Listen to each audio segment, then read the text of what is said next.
Hello guys, welcome again to this discussion on class 11th political science and we are doing chapter number 5 and that is legislature. So बहुत दिनों के बाद हम restart कर रहे हैं अपनी क्लास 11th बिकॉज रुक गई थी किसी कारणवश, क्योंकि हम क्या कर रहे थे, हम कर रहे थे एसएससी सीएचएसएल 2021 की प्रिपरेशन। ठीक है, तो ऐसा नहीं है कि ये उसमें नहीं आता, ये पढ़ लोगे तो वो देने में आसानी होगी। तो मतलब बेसिकली मैं कहना ही चाहता हूँ कि class 11th, class 12th, class 10th, 9th ये सारी क्या होती हैं, इंपॉर्टेंट होती हैं।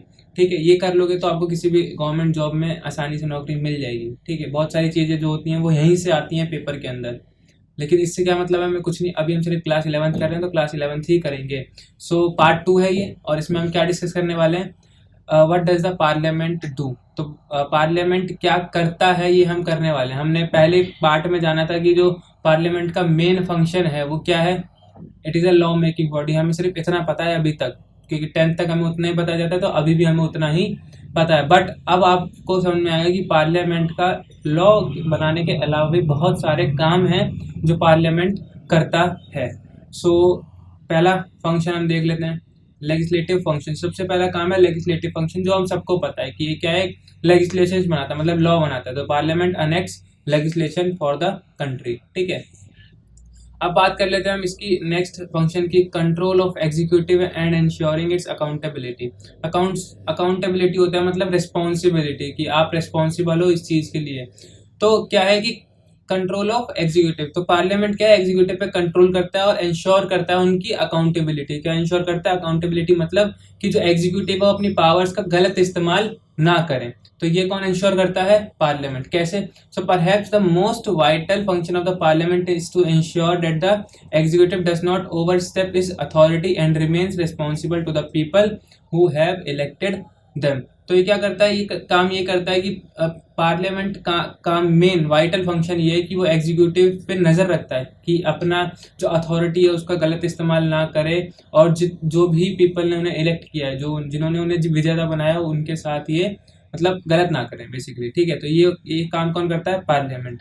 Next is third function, financial function. Financial सबको पता है, फाइनेंशियल वर्ड का मतलब that is money related. So financial का मतलब होता है कि लेजिस्लेचर कंट्रोल्स टैक्सेशन। तो लेजिस्लेचर क्या कंट्रोल करता है, टैक्सेशन। अगर गवर्नमेंट को कोई नया टैक्स इंट्रोड्यूस करना है, फॉर एग्जांपल जीएसटी जब इंट्रोड्यूस हुआ था, तो पार्लियामेंट के अंदर सबसे पहले वो डिस्कस होगा। पार्लियामेंट जब तक उसे बोलेगा नहीं कि हाँ ये सही है, आप इम्प्लीमेंट कर सकते हो, तब तक गवर्नमेंट इम्प्लीमेंट नहीं कर सकती कोई सा भी नया टैक्स। जो भी नया टैक्स हम भरते हैं वो कौन करता है, पार्लियामेंट ही उसे आगे जाने की इजाज़त देता है। So if the government of India proposes to introduce any new tax, it has to get the approval of the Lok Sabha. तो लोकसभा को अप्रूव देना पड़ेगा टैक्सेशन को। और इसके अलावा एक और बात बताना मैं यहाँ पे चाहूँगा कि जो लोकसभा है, लोकसभा एक हम बात करें मेन बॉडी की तरह काम करती है जब भी मनी बिल की बात होती है। ठीक है, तो मनी बिल कौन पास करवाता है, इस सिंपल बात है, मनी बिल सिर्फ लोकसभा के अंडर ही मेन काम होता है। अगर मनी बिल सबसे पहले लोकसभा में इंट्रोड्यूस किया जाएगा, लोकसभा ने अगर उसे पास कर दिया तो कोई भी उसे रोक नहीं सकता, ना ही राज्यसभा उसे रोक सकती है और ना ही हमारे प्रेसिडेंट। तो मेन काम किसका है, मनी बिल को पास कराने का। हम बात करें फाइनेंशियल फंक्शन, सबसे ज़्यादा इंपॉर्टेंट, सबसे ज़्यादा मेन फंक्शन कौन निभाता है इस चीज़ में, वो है लोकसभा। तो लोकसभा क्या है, फाइनेंशियल फंक्शन सबसे ज़्यादा निभाती है, उनका सबसे बड़ा रोल होता है किसके अंदर, फाइनेंशियल फंक्शन के अंदर। Next is the legislature also ensures that the government does not misspend और ओवर स्पेंड। तो जो लेजिस्लेचर है, हम बात करें जो पार्लियामेंट है, वो क्या इंश्योर करता है, वो इंश्योर करता है कि जो गवर्नमेंट है वो कहीं पे मिस स्पेंड ना कर दे, मतलब जहाँ पे नुकसान है वहाँ पे स्पेंड ना कर दे, या अपने जो जो स्पेंडिंग है वो ओवर स्पेंड ना कर दे, तो बिल्कुल ऑप्टिमम तरीके से स्पेंड करे। ये देखता कौन है, legislature. So this is done through the budget and annual financial statement. तो ये किसके द्वारा करते हैं लेजिस्लेचर, बजट के द्वारा। जो भी बजट इंट्रोड्यूस होता है वो कहाँ पे होता है, लोकसभा के अंदर। तो वहाँ पे क्या है, सब देखते हैं कि क्या ये सही है, क्या ये सही नहीं है। तो जिसको भी जो प्रॉब्लम होती है वो डिस्कस करते हैं एंड देन उसको आगे बढ़ाते हैं। ठीक है, सो ये कितने फंक्शन हो गए, 4। नेक्स्ट फंक्शन देखेंगे हम क्या, रिप्रेजेंटेशन। तो हम कैसे पता लगा सकते हैं कि रिप्रेजेंटेशन क्या है। ये बेसिकली रिप्रेजेंटेशन मतलब कि किसी भी एक पर्टिकुलर कम्युनिटी को रिप्रेजेंट करना, कहाँ पे, नेशनल लेवल पे। काम कहाँ पे होता है, लोकसभा के अंदर। हमें पता है कि लोकसभा के अंदर क्या होता है, रिजर्वेशन होता है। ठीक है, लोकसभा के अंदर क्या होता है, रिजर्वेशन, हम सबको पता है। ठीक है, इसके अंदर कुछ ऐसे मेंबर्स हैं जो कि क्या होते हैं, प्रेसिडेंट इलेक्ट करते हैं, कहाँ से, in the fields of art, education वगैरह से। ठीक है, तो यहाँ पे रिजर्वेशन चलता है, एससी के लिए अलग रिजर्वेशन है, एसटी के लिए अलग रिजर्वेशन है, तो वहाँ ओबीसी के लिए इसके भी कुछ रिजर्वेशन होगा। तो हर किसी के लिए क्या है, अलग अलग रिजर्वेशन है। तो जितनी भी हम बात करें regional, social, economical, regional diversity है, वो सारी कहाँ पे दिखती है, हमें लोकसभा के अंदर हमें दिखती है साफ साफ। ठीक है, सो रिप्रेजेंटेशन का काम हो गया है किसका, पार्लियामेंट का। Next function is debating function.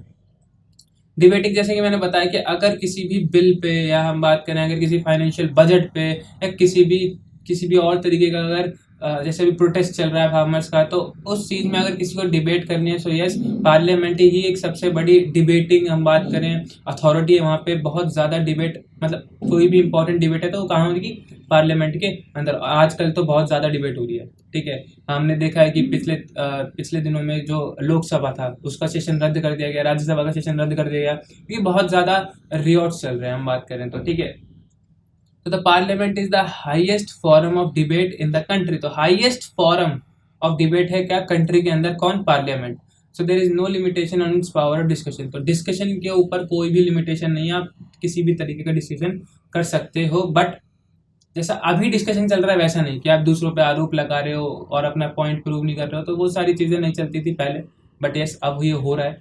ठीक है, तो next function is constituent function. Constituent function क्या होता है, देखो कॉन्स्टिट्यूएंट, कॉन्स्टिट्यूशन से रिलेटेड वर्ड लग रहा है आपको, ठीक है, सही लग रहा है बिल्कुल। तो कॉन्स्टिट्यूएंट फंक्शन होता है पार्लियामेंट का कि अगर कॉन्स्टिट्यूशन में कोई चेंजेस करने हैं, बिकॉज ये कॉन्स्टिट्यूशन कब बना था, 1950 में अडॉप्ट किया था हमने, है ना। तो क्या है, बहुत लंबा समय हो गया है वो, है ना, बहुत लंबा समय हो गया है। तो बेसिकली हुआ ये है कि जब भी कोई भी चेंज आना होता है किसके अंदर, कॉन्स्टिट्यूशन के अंदर, समय के हिसाब से अगर कोई चेंज लाना है तो कौन लाएगा कॉन्स्टिट्यूशन के अंदर, पार्लियामेंट। और दोनों ही हाउसेस का, लोकसभा और राज्यसभा, दोनों ही हाउसेस का क्या होगा, बराबर का मत होगा उसमें चेंज करने का। तो दोनों ही हाउसेस में क्या होगा, स्पेशल मेजोरिटी से पास किया जाएगा क्या, लॉ, स्पेशल मेजोरिटी से लॉ को पास किया जाएगा, या हम बात करें अमेंडमेंट लाया जाएगा उसके अंदर, किसके अंदर, कॉन्स्टिट्यूएंट के अंदर। जब हालांकि हमने देखा कि कुछ जगहों पे जो लोकसभा है वो ओवर पावर करता है किसको, राज्यसभा को, बट इस सिचुएशन में क्या है, दोनों की पावर क्या है, सेम है। कोई भी किसी को ओवर रूल नहीं करता, मतलब कोई भी किसी को ऐसे नहीं बोलता कि तुम्हारी पावर कम है मेरी पावर ज़्यादा, ऐसे कुछ नहीं होता उनमें। तो कॉन्स्टिट्यूएंट फंक्शन में दोनों की पावर सेम रहती है। और कॉन्स्टिट्यूएंट फंक्शन मतलब होता है कि कॉन्स्टिट्यूशन में कुछ चेंजेस करना है, अमेंडमेंट करना। और कैसे होता है ये, स्पेशल मेजोरिटी से, किसकी, दोनों हाउसेस की। क्लियर हो गया।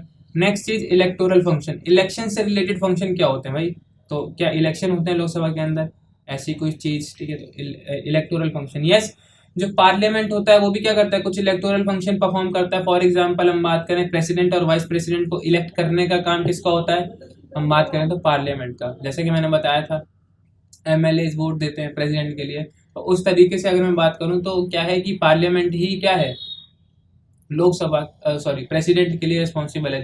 जिसको भी सबसे ज़्यादा वोट मिलेंगे एमएलए के द्वारा, वो प्रेसिडेंट बना दिया जाएगा। एंड वाइस प्रेसिडेंट का भी सेम ही फंक्शन होता है, मतलब सेम तरीके से इलेक्शन होते हैं। किस तरीके से इलेक्शन होता है, मोड ऑफ इलेक्शन क्या होता है प्रेसिडेंट के लिए, जो कि हम डिस्कस कर चुके हैं, and that is proportional representation by single transferable vote system, chapter number 3, election and representation, पूरा समझा था हमने तरीके से। Next is judicial function. क्या, judicial function. The judicial functions of the parliament include considering the proposal for removal of president, vice president and judges of high courts and supreme courts. तो ये जो अथॉरिटीज आपने सुनी है, जो आपने सुना president, vice president, high courts के जजेस, सुप्रीम कोर्ट के जजेस, इनको आसानी से हटाया नहीं जा सकता। इसलिए जो पार्लियामेंट है ये, उसके पास पावर है, जुडिशियल पावर है किसके पास, पार्लियामेंट के पास, कि अगर प्रेसिडेंट, अगर कोई हम बात करें तो इम्पीचमेंट का उन पे आरोप लगाते हैं। इम्पीचमेंट मतलब होता है कि अगर कॉन्स्टिट्यूशन का पालन उन्होंने नहीं किया है तो president, vice president, supreme court के जज, हाई कोर्ट के जज को तब हटाया जा सकता है जब एक रिजोल्यूशन पास किया जाए। रिजोल्यूशन पास किया जाए किसमें, किसी भी हाउस में, और वो स्पेशल मेजोरिटी से पास किया जाए, तभी प्रेसिडेंट को रिमूव किया जा सकता है, वाइस प्रेसिडेंट को रिमूव किया जा सकता है, या हाई कोर्ट और सुप्रीम कोर्ट के जजेस को रिमूव किया जा सकता है। ठीक है, तो मतलब हम बात करें तो जुडिशियल पावर है पार्लियामेंट के पास, लेकिन बहुत लिमिटेड है, क्योंकि बहुत कम देखा गया कि प्रेसिडेंट को उसकी पावर से हटा दिया गया, वाइस प्रेसिडेंट को हटा दिया गया, सुप्रीम कोर्ट के जजेस को हटा दिया गया, तो बहुत कम देखा गया ये। ठीक है, ये जुडिशियल पावर है बट लिमिटेड है। ठीक है, समझ में आ गया। ठीक है, तो आगे बढ़ते हैं। अब ये इंपॉर्टेंट चीज आ गई यहाँ पे कि difference between powers of Rajya Sabha and Lok Sabha. तो दोनों की पावर्स में जैसे कि हमने देखा बहुत डिफरेंस है दोनों की पावर में। लोकसभा के अगर हम बात करें तो इसमें हम बात करें ज़्यादा पावर होती है देन राज्यसभा। ऐसा नहीं है कि बहुत ज़्यादा पावर है, ठीक है, लेकिन कुछ चीज़ों में जैसे हम बात करें मनी बिल की, तो मनी बिल सिर्फ तब पास हो सकता है जब वो लोकसभा में पास हो। हालांकि राज्यसभा में पास हो ना हो कोई मतलब नहीं पड़ता उससे, लेकिन फिर भी राज्यसभा के पास हो जाता है एक बार डिस्कशन के लिए, बस ओनली डिस्कशन के लिए। पास करना उनकी मजबूरी है। भैया क्यों? क्योंकि कॉन्स्टिट्यूशन में लिखा है। अब राज्यसभा की बात करते हैं। राज्यसभा में कुछ ऐसी चीजें हैं जो सिर्फ राज्यसभा में हो सकती हैं, ठीक है, तो बहुत सारी अब देखेंगे हम यहाँ पे नीचे, ठीक है। सो आपकी बुक का ही डायग्राम है, ठीक है, लिखा भी है इसमें ऐसे करके एनसीईआरटी नॉट टू बी ऐसे पब्लिश करके, कोई बात नहीं, हमने कर दी पब्लिश दोबारा से।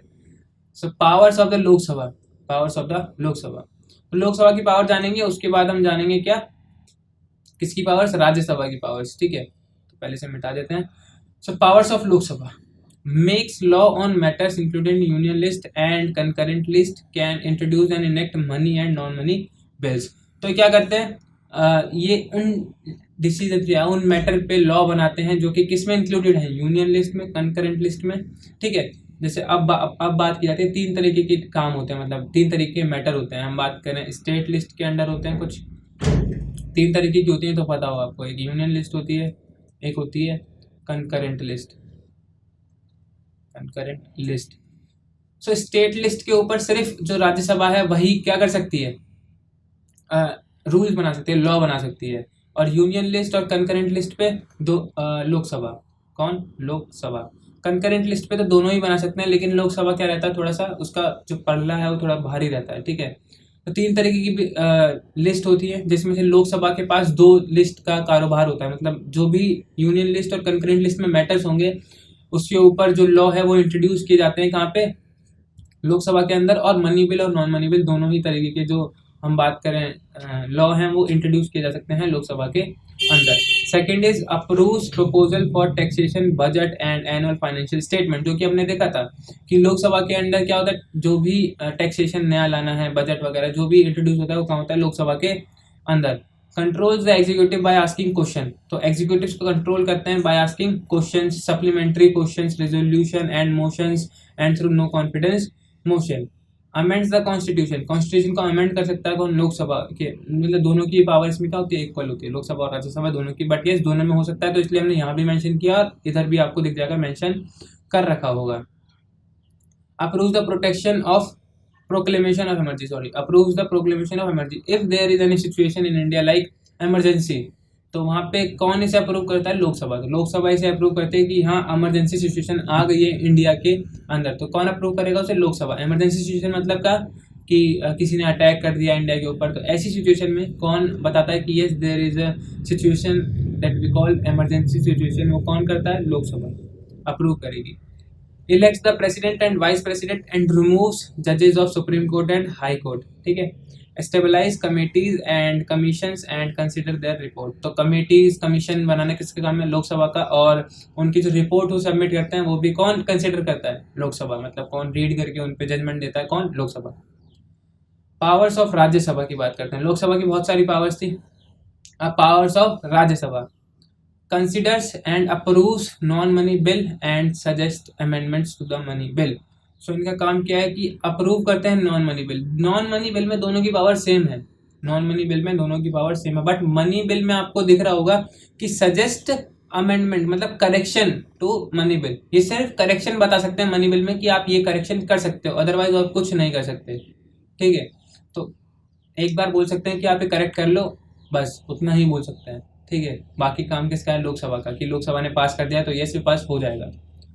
Approves constitutional amendment, constitutional amendment को अप्रूव करते हैं, जैसे कि मैंने बताया था दोनों में ही क्या है, ये समानता है कि कॉन्स्टिट्यूएंट जब भी फंक्शन होगा तो वो कौन करेगा, दोनों के पास सेम पावर होगी, तो यहाँ से भी लोकसभा से भी अप्रूव करना पड़ेगा और राज्यसभा से भी अप्रूव होनी पड़ेगी। Exercise control over executive by asking questions, introducing motion and resolution, दोनों का सेम काम है, क्वेश्चन पूछ के, सप्लीमेंट्री क्वेश्चन पूछ के, रेजोल्यूशन पास करके, तो ये सब कौन करता है, कहाँ पे होता है, राज्यसभा में भी होता है। लेकिन दोनों में एक फर्क है कि ये कंट्रोल कैसे करते हैं एग्जीक्यूटिव पे, कौन, राज्यसभा वाले, bye asking question, introducing motion and resolution, तीन ही चीज़ लिखी है। लेकिन यहाँ पे अगर हम बात करें लोकसभा के अंदर, तो जरा पेन चेंज कर लिया जाए ताकि थोड़ा सा डिफरेंस समझ में आ जाए आपको। तो यहाँ पे लिखा है asking question, supplementary questions, resolution and motion and through no confidence motion. No confidence motion होता है अगर आपके साथ मेजोरिटी ऑफ जो लोकसभा के मेंबर हैं वो ना हो, तो होता है नो कॉन्फिडेंस मोशन। लेकिन राज्यसभा में ऐसा नहीं, कि वो ऐसा नहीं कर सकते। सप्लीमेंट्री क्वेश्चन लिखा है, वहाँ पे नहीं लिखा है। तो बहुत सारी चीज़ें हैं जो डिफरेंस है दोनों के अंदर। किस चीज़ में? एक्सरसाइज ओवर एग्जीक्यूटिव में भी, कंट्रोल ओवर एग्जीक्यूटिव में, ठीक है। तो ये दोनों में डिफरेंस हो गया। नो कॉन्फिडेंस मोशन में आ गया। नो कॉन्फिडेंस मोशन मतलब अगर एक घर में 10 मेंबर है, ठीक है, अब एक थोड़ा गलत चल रहा है, तो नौ मेंबर्स का मतलब 9 मेंबर्स डिसाइड करेंगे कि वो सही है या नहीं। अगर 5 उसकी तरफ हैं तो ठीक है, अगर 4 उसकी तरफ हैं तो गलत है, क्योंकि 5 अपोजिट में है। समझ रहे हो? मेजोरिटी वाली बात है कि जिसके साथ मेजोरिटी वो ठीक है, जिसके साथ मेजोरिटी नहीं है वो ठीक नहीं है। तो वो होता है no confidence motion. Next function of Rajya Sabha is participates in the election and removal of president, vice president, that is the Supreme Court and High Court. It can alone initiate the procedure for removal of vice president. तो इस चीज में राज्यसभा के पास ज्यादा power है कि भाई अगर वाइस प्रेसिडेंट को रिमूव करना है तो राज्यसभा अकेले कर सकती है विदाउट द परमिशन और कंसेंट ऑफ लोकसभा। क्लियर है? ठीक है। अब next is can give the union parliament power to make law on matters included in the state list. तो स्टेट लिस्ट के ऊपर जितने भी होते हैं वो कौन मैटर्स पे लॉ बनाता है? राज्यसभा। एंड जितने भी मैटर्स यूनियन और कंकरेंट लिस्ट में होते हैं उन पे कौन करता है? लोकसभा। ये क्या कर सकते हैं? टैक्सेशन, बजट वगैरह पे ये मतलब लॉ बना सकते हैं, प्रपोज कर सकते हैं नई चीजें उसके अंदर, बट राज्यसभा नहीं कर सकती। कंट्रोल कर सकते हैं दोनों ही इसके ऊपर, एग्जीक्यूटिव के ऊपर, बट दोनों में फर्क है कुछ चीजों का। जैसे सप्लीमेंट्री क्वेश्चन है लोकसभा के अंदर, राज्यसभा के अंदर नहीं है, वो सारी चीजें। नेक्स्ट, दोनों ही अमेंडमेंट कर सकते हैं कॉन्स्टिट्यूशन के अंदर, दोनों की ही मेजोरिटीज में पास होना चाहिए, ठीक है। लोकसभा के पास एडिशनल काम ये है कि वो इमरजेंसी प्रोक्लेमेशन कर सकते हैं, बट राज्यसभा के पास ये नहीं है। ये इलेक्ट कर सकते हैं प्रेसिडेंट को, वाइस प्रेसिडेंट को रिमूव कर सकते हैं जजेस ऑफ सुप्रीम कोर्ट और हाई कोर्ट को। सेम चीज यहाँ पे भी है, ठीक है। अब बात करते हैं एस्टेबलाइजेस कमेटी एंड कमीशन, ये वो कर सकते हैं, वो ये नहीं कर सकते। तो दोनों में क्या है? डिफरेंसेस हैं कई हद तक, ठीक है। So this is all about this video, ठीक है। So thank you. अब नेक्स्ट वीडियो में हमें क्या करना है? नेक्स्ट वीडियो में हमें करना है क्या? Special powers of Rajya Sabha. Rajya Sabha के पास कुछ स्पेशल पावर्स हैं। यहाँ पे हमने लोकसभा की पावर्स देखी, बहुत सारी पावर है इनके पास। अब नेक्स्ट वीडियो में करेंगे स्पेशल पावर ऑफ राज्यसभा, कितने तरीके के बिल होते हैं, बिल कैसे पास होता है, तो वो सारी चीज़ें होंगी अगली वीडियो में। तब तक के लिए tata, bye bye and be vaccinated.